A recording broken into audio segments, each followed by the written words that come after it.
पापी ठहरे और वैसे एक मनुष्य की आज्ञा मानने से बहुत लोग धर्मी ठहरेंगे। बहुत लोग धर्मी ठहरेंगे। ताली बजाकर प्रभु का धन्यवाद। हालेलुया। एक व्यक्ति की आज्ञा न मानने से क्या हो गया? बहुत सारे लोग पापी ठहरा, लेकिन एक व्यक्ति की आज्ञा मानने से बहुत सारे लोग धर्मी ठहरेंगे। आमीन। ये वचन देखो मेरे प्रिय, ये वचन जो है उत्पत्ति की ओर हमें लेकर चलता है। जैसा कि आप उत्पत्ति की किताब उसका 3 और 6 में अगर देखेंगे तो परमेश्वर ने सब कुछ बनाया था। लास्ट में अपना प्रिय सुंदर सृष्टि को आदम और हवा को बनाया और उनको क्या दिया था? आज्ञा दिया था अदन की वाटिका में कि तो भले और वृक्ष बुरे का जो वृक्ष है उसका फल तो कभी नहीं खाना, नहीं जिस दिन तू खाएगा उस दिन क्या हो जाएगा? मर जाएगा। आदम और हवा को क्या मिला था? आज्ञा मिली थी, लेकिन आदम और हवा परमेश्वर की आज्ञा को क्या कर दिया? तोड़ दिया। आज्ञा को मानने से इनकार कर दिया और जिस चीज को प्रभु मना किया था वही चीज को आदम और हवा ने किया, अर्थात वो पाप में क्या हो गया? गिर गया। क्या हो गया? पाप में गिर गया और उसके द्वारा, उस आदम और हवा के द्वारा आज पूरे संसार भर में क्या फैल गया? पाप।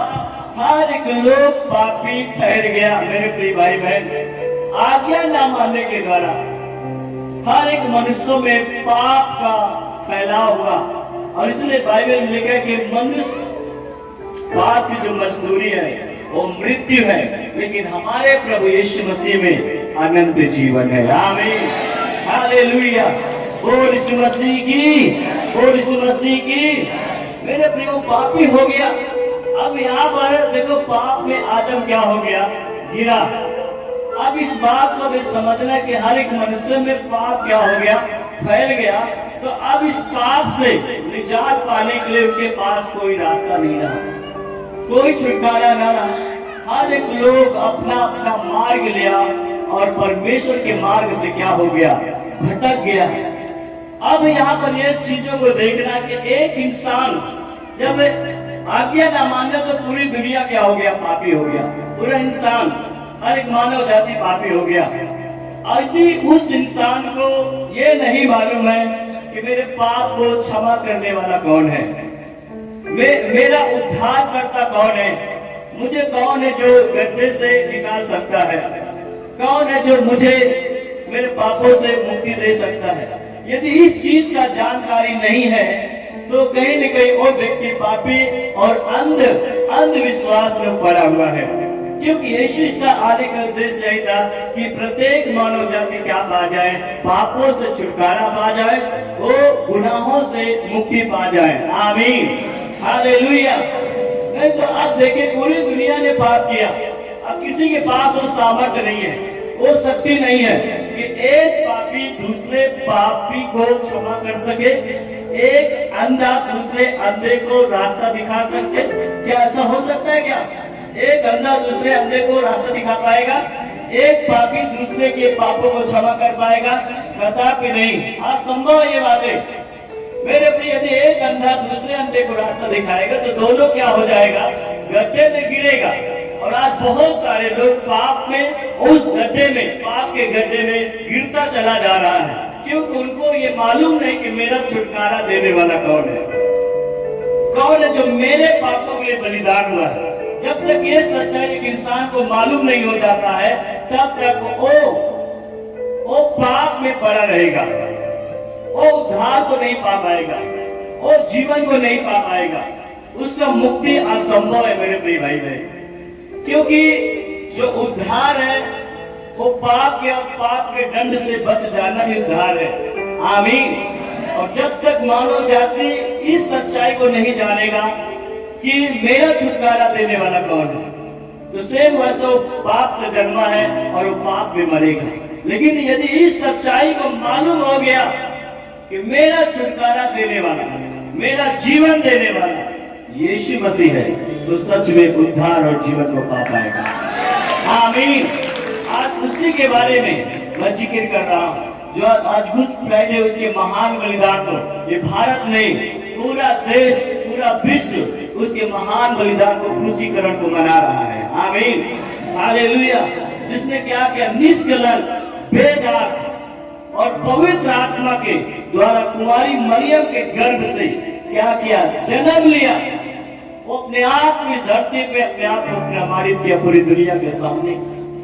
और उसने ये चीज को बताया यूहन्ना 8:32 में, हर एक लोगों को सत्य को जानोगे तो सत्य तुम्हें क्या करेगा, स्वतंत्र करेगा। सत्य को जानोगे, यूहन्ना 8:32 यीशु ने कहा सत्य को जानोगे तो सत्य तुम्हें क्या करेगा, स्वतंत्र करेगा। सत्य कौन है? सत्य मेरे प्रिय, जो कभी पाप न किया हो, जो कभी मुंह से अशब्द न बोला हो, जो शारीरिक संबंध से जन्मा ना हो। और ऐसा कोई इंसान नहीं था, हर एक इंसान शारीरिक संबंध से जन्मा। लेकिन यीशु का जन्म इस पूरी दुनिया के लोगों का जो जन्म था उनसे एक अलग ही था। वो पवित्र आत्मा और रूह से पैदा हुआ। आमीन, हालेलुया। इसलिए अगर उसको यदि हम जान लेते हैं तो हम स्वतंत्र हो जाते हैं। यीशु ने जिस प्रकार कहा सत्य को जानोगे तो सत्य तुम्हें क्या करेगा, स्वतंत्र करेगा। किस चीज से स्वतंत्रता? हमें पापों से, बीमारी से, गरीबी से स्वतंत्रता प्राप्त होगी यीशु मसीह के नाम में। आमीन, हालेलुया।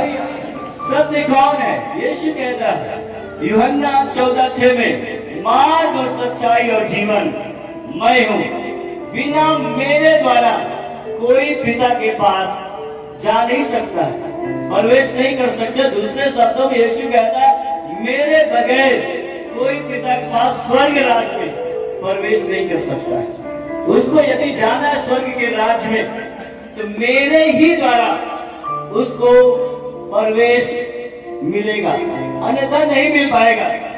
क्योंकि यीशु के ही द्वारा जब पाप क्षमा है, जब एक व्यक्ति का पाप क्षमा होगा, उद्धार हो पाएगा, तभी वो स्वर्ग के राज्य में प्रवेश उसको मिलेगा। आमीन, हालेलुया।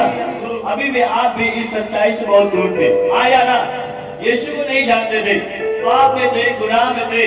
लेकिन जैसे यीशु की सच्चाई को आपने जाना, यीशु पे आपने विश्वास किया, उसके वचन को सुना, उसके वचन को माना, आज बहुत सारे लोगों को जीवन में गवाहियां हैं। आया ना? गवाही देते हैं, मैं इस बीमारी से आजाद हो गया हूँ, मैं इस पाप में था, इस व्यभिचार में था, मैं इस नशा में था, लेकिन यीशु ने मुझे स्वतंत्र किया, मुझे आजाद किया। उस यीशु के लिए ताली बजाएं।